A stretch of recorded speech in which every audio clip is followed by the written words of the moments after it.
Alright, I know how much you like to learn quickly and sharp and just to the point, so today we're going to do a 5-minute guide on starting your Instagram in 2020. Let's get into it.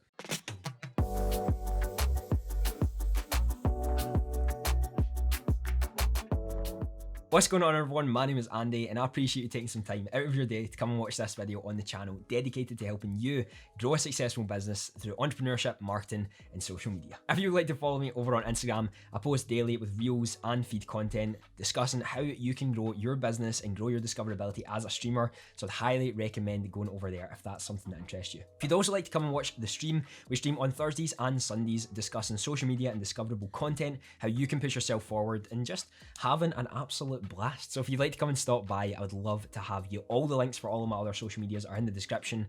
I'm basically everywhere, so yeah, you can find me. So instead of making a 15 to 20 minute video, I decided to try and make a quick one, just for all of you who like to learn in the quickest way possible. So we're gonna try and discuss a 5-minute or less guide on how you can start your Instagram the right way and start pushing it forward way before I was able to.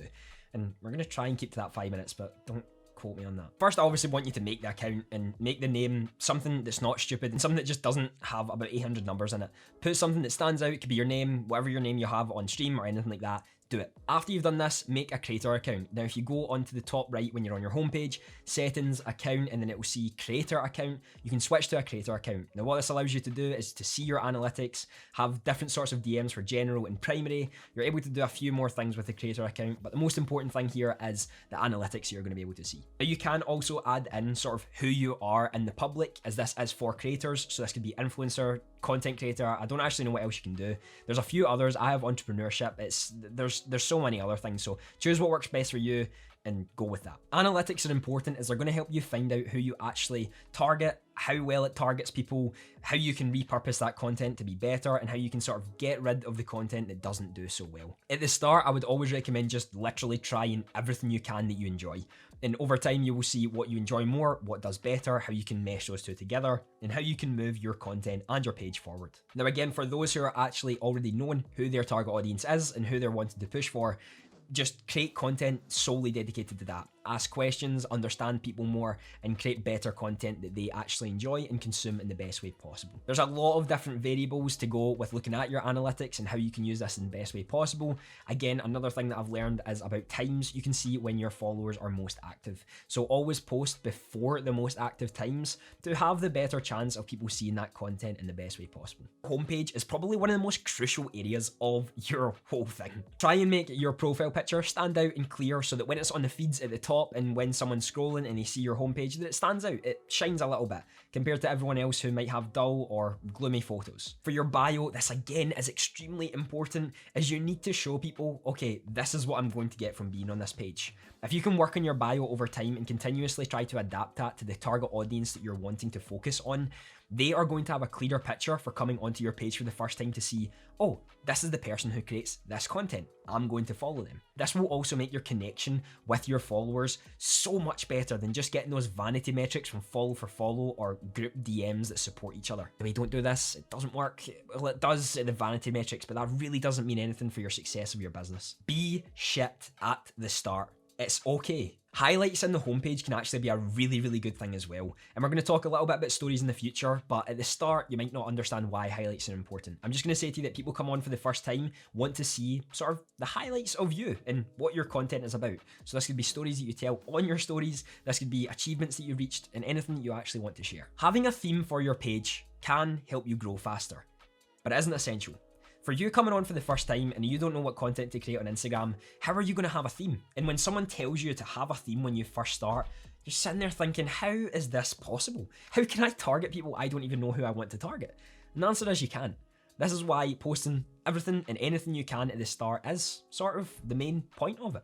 You need to see what you enjoy, what your audience enjoys, how you can actually move forward with this, how can you better your business with this content, and how can you repurpose this content elsewhere. There's a lot of variables you have to think about, and at the start, having a theme, if you're not very clear on it, is going to be extremely challenging. So don't get too worried on that answer unless you know exactly what you're wanting to do and why you're wanting to do that. When you first get going, post a few things here and there, see what you enjoy to post, see what your audience likes as well, and start progressing. Again, you can look at your analytics. This is why we talked about this earlier. Now, hashtags again are said to be one of the most important things on Instagram. And yes, they're important, they are. But with so many creators now over on Instagram, your hashtags isn't going to make your content go viral. Your content is. See, the thing is, if you use all the correct hashtags, every single one is the perfect hashtag that you need, but your content's shit, no one is actually going to consume it because nobody gives a crap. The better you become at targeting the audience that you genuinely want to target, the easier it's going to be for you to actually connect with those with your content. The hashtags come along with it, and doing your research is important, but when you're creating the content, you really want to focus on making the content good, rather than, oh, I've got the right hashtags. When you're searching for hashtags, there's so many posts you can swipe down. Focus on making yours stand out first. Now, for ways to do research on hashtags, you can do things where you look at people you enjoy and you create the same content as them or similar, see what hashtags they're using, do your own research on them, see what likes it's got, see how many people are using the hashtag and all that sort of stuff. There's a ton of different videos on hashtags. If you do really want to go in depth with hashtags, I have a video that sort of discusses this. It doesn't go fully in depth with it, but if you'd like to see that in the future, let me know. But what I would say is find some hashtags that are lower used and some hashtags that are higher used. Don't use all the hashtags that have over like 4 million people who are using them. Find some hashtags that have 5,000, 10,000, 20,000, 50,000, 100,000 users, all that sort of stuff. Just find a variable, get a variety, and it'll work a lot better for you. And also use the hashtags that actually work for your niche. If you're doing food, don't put car hashtags in it because that's just not going to work. Find hashtags that work for you. I know that seems simple, but you never know. You can also use something like Hashtastic, where it actually goes through all of the hashtags that you're sort of looking for and rating them based on your following and what you're wanting to do. Now, this does cost money if you're wanting to go the pro version. You can do it for just a month and do all of your hashtag research with that, but I would recommend watching YouTube videos first, understanding hashtags a little bit more before you pay money for that. It doesn't cost too much. I think it's about £7 for the month, and you're able to get a really, really good in-depth analysis on hashtags and why they're so useful. So I would recommend it in the future, maybe not right at the start. And the final thing we're going to talk about today is stories. Stories are so much more important than you think, and they're your daily dose of people understanding who you are as a person. And when you create good content as well, more new people check out your stories first before anything else. They get a feeling for who you are and what you actually want to do and create. They get a vibe for you as a content creator and as a person. And that can actually be the decision between, I'm going to follow this person or I hate this person. You want to build trust. That's sort of what social media followings are about, building that trust and getting an audience who actually trust the content you do and trust the things that you want to make the decisions for. So by you showing up in your stories consistently throughout the day, they're going to see, oh, this person is willing to put in the work. This person's showing off their journey and what they're doing. Show the highs and lows, show the things that go wrong, show the things you're doing in your life, in your work, in your content, everything, because people want to see it. What I would say is don't put all your stories in the 1 wee time slot.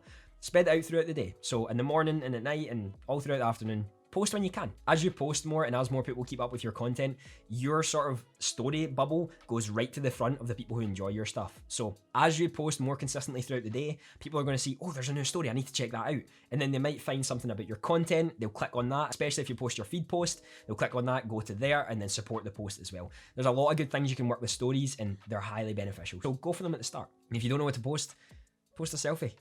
Works just as well. The other thing I mentioned about stories, and is actually really important, is caption them. They're usually not on sound, so as you caption them and as you get better at doing that, tell them the story without them having to actually look at the sound. When you go through and you're telling the story, more people are like, okay, I'm invested in this, and then turn on the sound, and they'll hear everything you have to say. But the story summarizes it for them, and it makes it really easy to follow along, and doesn't lead them to just scrolling past without ever caring about the content you do. Make them care. Right, I have no idea if we went over time. We're on 12 minutes of the recording and I don't actually know when I started the 5-minute time slot. So I guess editing, Andy, we'll see if we went over time. Yeah, I went over. And we'll move from there. So yeah.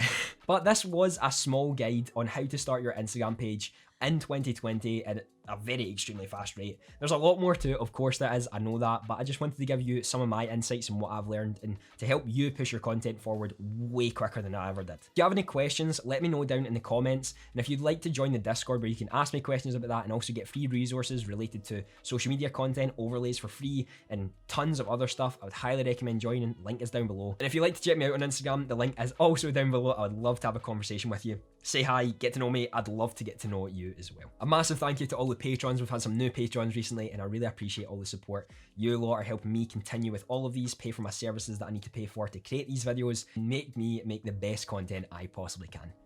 Have a fantastic day.